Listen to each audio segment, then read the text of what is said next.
بسم اللہ الرحمن الرحیم ما کان محمد ابا احد من رجالکم ولکن رسول اللہ وخاتم النبیین آمنت باللہ صدق اللہ مولانا العظیم الصلاة والسلام علیک یا سیدی یا خاتم النبیین وعلی آلک واصحابک یا سیدی یا خاتم المرسلین۔ انتہائی معزز و مکرم احباب گرامی،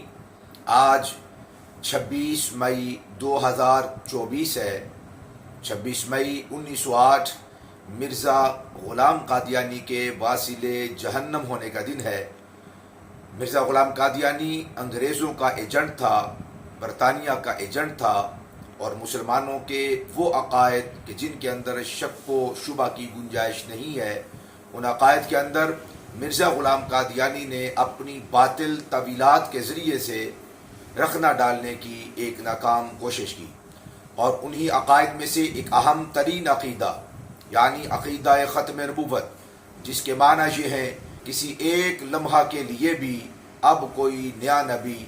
آپ صلی اللہ علیہ وآلہ وسلم کے بعد آ ہی نہیں سکتا۔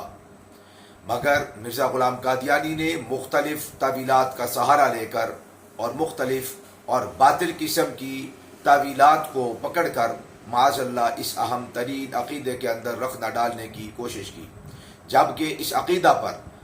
قرآن مجید فرقان حمید کی 20 آیات طیبات اور 200 کے قریب احادیث متواترہ اس عقیدہ ختم نبوت کو ثابت کرتی ہیں، اور آج تلک بشمول امام الانبیاء صلی اللہ علیہ وآلہ وسلم،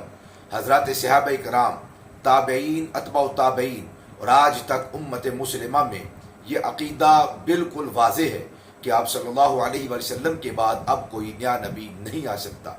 کریم آقا علیہ الصلوۃ والسلام کے ظاہری زمانہ حیات میں اسود انسی نامی شخص نے نبوت کا دعویٰ کیا۔ کریم آقا علیہ الصلوۃ والسلام کے جانثار، کریم آقا علیہ الصلوۃ والسلام کے وفادار صحابی رسول جناب حضرت سیدنا فیروز رضی اللہ تعالی عنہ نے کریم آقا علیہ الصلوۃ والسلام کی ناموس پر اور آپ کی ختم نبوت پر پہرا دیتے ہوئے اسود انسی کو واصل جہنم کر دیا۔ امام الانبیاء صلی اللہ علیہ وسلم اس وقت مدینہ شریف میں موجود تھے۔ رب ذوالجلال نے اپنے حبیب علیہ الصلوۃ والسلام کو غیب کی اس خبر پر مطلع فرما دیا۔ آپ صلی اللہ علیہ وآلہ وسلم نے مدینہ شریف میں اصحاب رسول کو حضرت فیروز رضی اللہ تعالی عنہ کے اس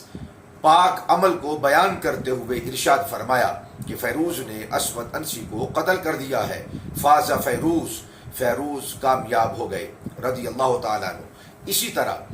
امیر المومنین، خلیفہ اول، خلیفہ بلا فصل سیدنا حضرت ابو بکر صدیق رضی اللہ تعالی عنہ کے زمانہ خلافت میں مسیلمہ کذاب نے جب نبوت کا دعویٰ کیا،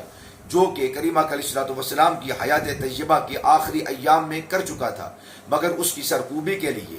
حضرت ابو بکر صدیق نے خالد بن ولید رضی اللہ تعالی عنہ کے ہمراہ 24,000 صحابہ کرام علیہم رضوان کو روانہ کیا، جنہوں نے مسیلمہ کذاب کے 40,000 لشکر کے ساتھ مقابلہ کیا، اور اس لشکر کے اندر 700 قاری قرآن اور حفاظ قرآن کریم آقا علیہ الصلوۃ والسلام کی ختم نبوت پہ پہرا دیتے ہوئے جام شہادت نوش کر گئے۔ 20,000 کے قریب مسیلمہ کذاب کے ماننے والوں کو واصل جہنم کیا گیا۔ سیدنا حضرت ابو بکر صدیق رضی اللہ تعالی عنہ نے اپنے خلافت کے اول دور کے اندر اس بات کا اعلان کر دیا تھا کہ جو اصحاب بدر ہیں وہ کسی بھی سرایہ میں، کسی بھی غزوہ میں اب شرکت نہیں کریں گے۔ مگر جب ختم نبوت کی بات آئی اور ختم نبوت کے عقیدے کے تحفظ کا مسئلہ آیا، تو حضرت ابو بکر صدیق رضی اللہ تعالی عنہ، جنہوں نے پہلے اعلان فرما دیا تھا کہ بدر والوں میں سے کوئی بھی اب کسی بھی غزوہ کے اندر شامل نہیں ہوگا، یہ ہمارے آقا و مولا صلی اللہ علیہ وسلم کے جانثار اور وفادار ہیں، یہ ہمارے پاس حضور کی نشانیاں ہیں، مگر اس عقیدے پر جب تحفظ اور پہرا دینے کی بات آئی تو آپ رضی اللہ تعالی عنہ نے دوسرا اعلان جاری کیا، جس کے اندر اصحاب بدر بھی شامل ہوئے، اور ایک بڑی تعداد نے اس جنگ کے اندر، جس کو جنگ یمامہ کہا جاتا ہے، پہچانا جاتا ہے، اور اس جنگ یمامہ کے اندر اصحاب بدر نے جام شہادت نوش کیا۔ 20,000 کے قریب مسیلمہ کذاب کے حواری اور خود مسیلمہ کذاب واصل جہنم ہوا۔ 24,000 اصحاب رسول نے اس غزوہ کے اندر شرکت فرما کر گویا کہ اس عقیدہ پر مہر لگا دی کہ ما کان محمد ابا احد من رجالکم ولکن رسول اللہ وخاتم النبیین کا یہی معنی ہے کہ جو آپ صلی اللہ علیہ وسلم نے آپ کو سمجھایا تھا کہ آپ کے بعد ایک لمحہ کے لیے بھی اب کوئی نیا نبی نہیں آ سکتا۔ 700 حفاظ قرآن اور 1200 کے قریب جامع شہادت جنہوں نے نوش کیا، انہوں نے اپنے خون کے ساتھ یہ عقیدہ واضح کر دیا کہ آپ کے بعد کوئی نیا نبی نہیں آ سکتا۔ حضرت فاروق اعظم جو کہ خلیفہ ثانی کہلاتے ہیں، امیر المومنین سیدنا حضرت فاروق اعظم رضی اللہ تعالی عنہ، آپ نے بھی اس عقیدے پر پہرا دیا اور ایک لمحہ کے لیے بھی آپ نے یہ گوارا نہیں کیا کہ آپ کسی کو اتنی چھوٹ یا ڈھیل دیں کہ وہ معاذ اللہ آپ کے بعد نبوت کا دعویٰ کر سکے۔ حضرت فاروق اعظم رضی اللہ تعالی عنہ کا عقیدہ یہی ہے کہ آپ صلی اللہ علیہ وسلم کے بعد اب کوئی نیا نبی ایک لمحہ کے لیے بھی کسی بھی قوم یا کسی بھی قبیلہ اور خاندان میں نہیں آ سکتا۔ آپ رضی اللہ تعالی عنہ کا یہ عقیدہ جو کہ سیرت کی کتب کے اندر بالکل واضح واشگاف اور موجود ہے۔ سیدنا حضرت عثمان غنی ذو النورین رضی اللہ تعالی عنہ نے بھی اس عقیدہ پر پہرا دیتے ہوئے حضرت عبداللہ ابن مسعود رضی اللہ تعالیٰ عنہ جو کہ والی کوفہ تھے، ان کو یہ خط لکھا کہ آپ صلی اللہ علیہ وآلہ وسلم کے بعد اب کوئی نیا نبی ہرگز نہیں آ سکتا۔ حضرت عبداللہ ابن مسعود رضی اللہ تعالیٰ عنہ نے مسیلمہ کذاب کے کچھ حمایتیوں کو کوفہ کے اندر پکڑ لیا تھا، جن کا دعویٰ یہ تھا کہ مسیلمہ کذاب برحق نبی ہے،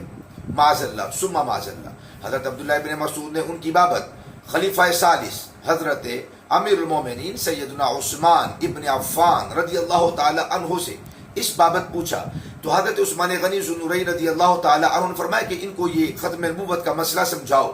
جو تو مسیلمہ کذاب کا انکار کر دے اور ختم نبوت کے عقیدے کو تسلیم کر لیں، انہیں آزاد کر دو، انہیں چھوڑ دو، انہیں کسی قسم کی سزا نہ دو، اور جو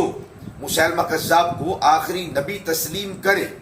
یا کریم اکا علیہ الصلوۃ والسلام کے بعد نبوت کے جاری و ساری ہونے پر جو مصر رہے اس شخص کو قتل کر کے واصل جہنم کر دو۔ حضرت عبداللہ ابن مسعود رضی اللہ تعالی عنہ جو کہ گورنر کوفہ تھے، آپ نے بالکل اسی طرح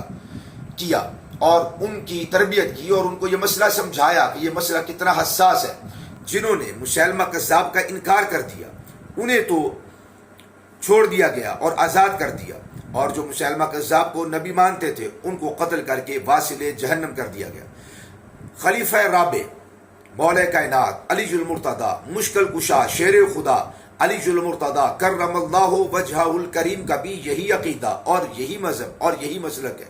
آپ رضی اللہ تعالی عنہ آپ صلی اللہ علیہ وسلم کا سراپہ اقدس کو بیان کرتے ہوئے آپ ارشاد فرماتے ہیں بین کتفیہ ختم النبوہ وہو خاتم النبیین۔ آپ رضی اللہ تعالیٰ عنہ فرماتے ہیں کہ نبی مکرم نور مجسم شفیع دو عالم صلی اللہ علیہ وآلہ وسلم کے دونوں کندھوں کے درمیان ختم نبوت کی مہر لگی ہوئی تھی اور اس مہر میں لکھا ہوا تھا کہ آپ خاتم النبیین ہیں۔ سو حضرت